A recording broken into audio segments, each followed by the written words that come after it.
Hello friends, welcome back to Neha education. कैसे हैं आप और आपकी प्रिपरेशन कैसी चल रही है? कमेंट्स बॉक्स में मुझे बताना। आज मैं आपके लिए डाइजेशन ऑफ कार्बोहाइड्रेट यानी कि कार्बोहाइड्रेट के पाचन के बारे में आपको बताऊंगी, क्योंकि इससे रिलेटेड क्वेश्चंस आया था। कई बार क्वेश्चन आए हैं, तो इसीलिए मैंने सोचा कि मैं आपको पूरा कार्बोहाइड्रेट का पाचन समझाती हूँ। देखिएगा, कार्बोस का जो पाचन है वो मुख से ही होना स्टार्ट हो जाता है, यानी कि मुंह से ही होना स्टार्ट हो जाता है।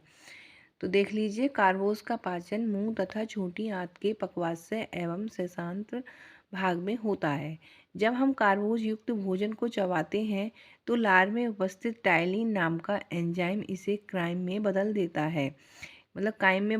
है। इसके बाद मुंह से होते हुए भोजन अमाशय में पहुंचता है, लेकिन अमाशय में भोजन का पाचन नहीं होता है। अमाशय से भोजन पक्वाशय में पहुंचता है। अग्नाशय रस निकलता है, जिसमें एमाइलेज नामक एंजाइम उपस्थित रहता है, जो स्टार्च को माल्टोज में बदल देता है।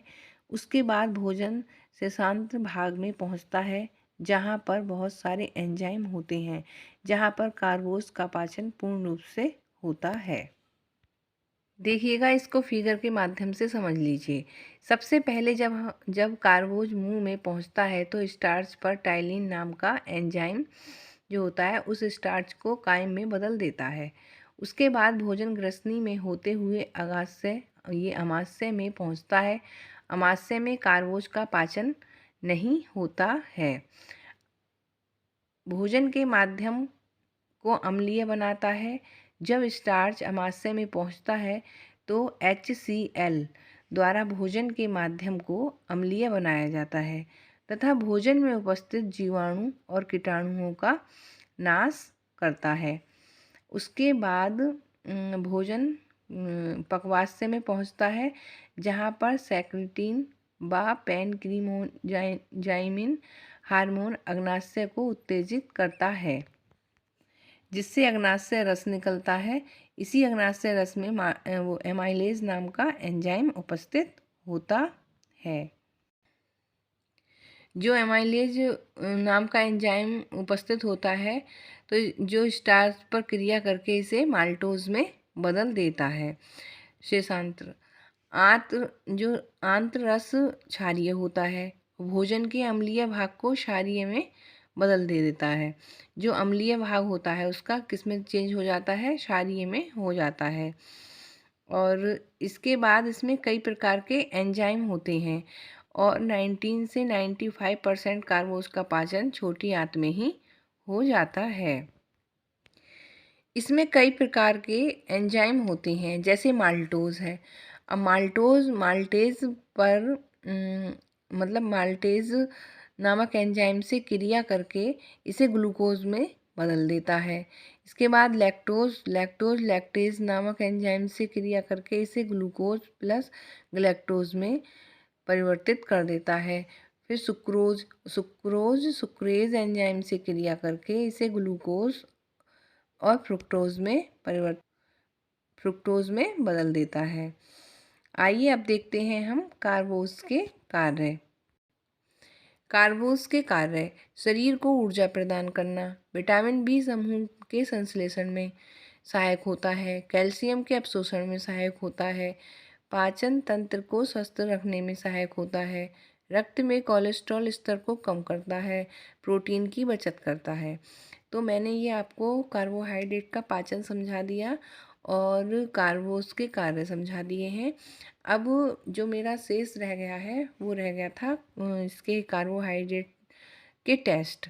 तो आइए हम कार्बोहाइड्रेट के टेस्ट को देख लेते हैं। इसमें कार्बोहाइड्रेट के टेस्ट 5 होते हैं। तो आइए 5 क्या क्या होते हैं देखते हैं। तो देखिएगा, कार्बोहाइड्रेट के टेस्ट। पहला टेस्ट है फलेंगस टेस्ट। इसमें क्या पता चलता है? मोनोसैकेराइड्स के फॉर्म का पता लगाया जाता है। एक है बेनेडिक्ट टेस्ट। बेनेडिक्ट प्रतिक्रमक है और बेनेडिक्ट टेस्ट में क्या होता है? इसमें भी मोनोसैकेराइड के फॉर्म का पता लगाया जाता है और ये कार्बोहाइड्रेट का ही एक प्रकार है, मोनोसैकेराइड। ये आपको मैं पिछली वीडियो में पढ़ा चुकी हूँ। फिर नेक्स्ट थर्ड आता है टोलिस टेस्ट। कोई भी खाद्य पदार्थ कितना शुगर रिड्यूस कर रहा है ये पता चलता है इसमें। ऑक्सीजन टेस्ट है, इसमें भी रिड्यूसिंग शुगर का पता लगाया जाता है। जैसे कि फलिंगस टेस्ट और वेनेटिक टेस्ट हैं, इन दोनों से मोनोसेक्राइड का पता लगाया जाता है। ऐसे ही टोलेस टेस्ट और ऑक्सीजन टेस्ट से रिड्यूसिंग शुगर का पता लगाया जाता है। तो हम मैच कर देना है, ठीक है। सेलिवनाफस टेस्ट, जैसे कि कीटोन शुगर का पता चलता है। कीटोन हमारे ब्लड में पाए जाते हैं। अब कीटोन क्या होता है ये भी मालूम होना चाहिए ना। तो कीटोन हमारे ब्लड में पाए जाते हैं। जब भी ग्लूकोज की मात्रा हमारे शरीर में कम होने लगती है तब कीटोन ऊर्जा देने का कार्य करते हैं। तो ये टेस्ट हैं और इनका स्क्रीनशॉट ले लीजिएगा आप अच्छे से। और इससे रिलेटेड क्वेश्चन आते हैं मैचिंग करने के लिए, ठीक है। तो ये हो गया हमारा कार्बोहाइड्रेट का टेस्ट। अब हाँ, एक बात और मैं आपको बता रही हूँ कि कल मैं आपको नेट का जो फर्स्ट पेपर है जिसकी यूनिट फर्स्ट है टीचिंग एप्टीट्यूड, उसको कंप्लीट कराऊंगी 3 डेज़ तक। देखिएगा कब तक मेरी मतलब कंप्लीट होगी, तब तक मैं उसको कराऊंगी। तो आप कंफ्यूज नहीं होइएगा कि आप ये सोचने लगें कि मैं क्या पढ़ाने लगी हूँ। तो क्योंकि ये नेट फर्स्ट पेपर के बच्चों की भी डिमांड थी कि मैम हमें कुछ करा दीजिए। तो मैं उनका जो 10 यूनिट्स हैं तो देखती हूँ उसमें से क्या कंप्लीट करा सकती हूँ। तो जो फर्स्ट एक्सरसाइज है उसमें टीचिंग एप्टीट्यूड की, तो उसको तो मैं सॉरी गाइस, उसे तो अच्छे से करा ही दूँगी। क्योंकि टीचिंग एप्टीट्यूड तो हमने बीएड में भी पढ़ा है और वैसे भी पढ़ते ही रहते हैं। तो और जैसे पिछले एग्ज़ाम में क्वेश्चंस आए हैं उनको कंप्लीट करा दूँगी। देखिएगा कैसे कराती हूँ।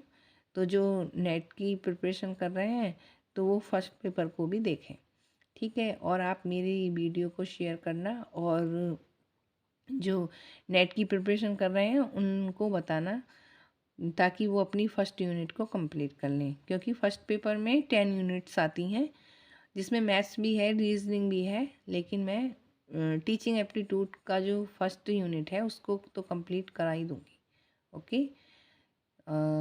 अब तब तक आप पूरा कार्बोहाइड्रेट मैंने कंप्लीट करा दिया है, इसको लर्न कीजिए। उससे पहले प्रोटीन का करा दिया है, इनको सबको रिवाइज करते रहिएगा और कुछ नया लेकर आती हूँ। और तब तक आप इनको लर्न कीजिए। मिलते हैं नेक्स्ट वीडियो में। खुश रहिए, मस्त रहिए, बाय, टेक केयर।